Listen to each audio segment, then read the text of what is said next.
আপনি কি জানেন ভারতের ইতিহাসে এমন একজন মহান মানুষ ছিলেন যিনি মানুষকে শিখিয়েছিলেন অহিংসা, সত্য আর আত্মনিয়ন্ত্রণের পথ।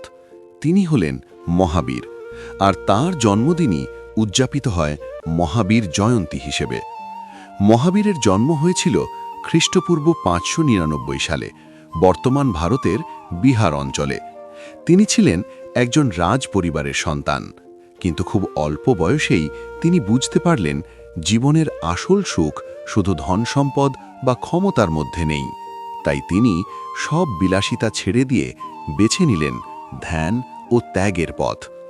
বছরের পর বছর কঠোর সাধনার পর তিনি উপলব্ধি করলেন জীবনের এক গভীর সত্য।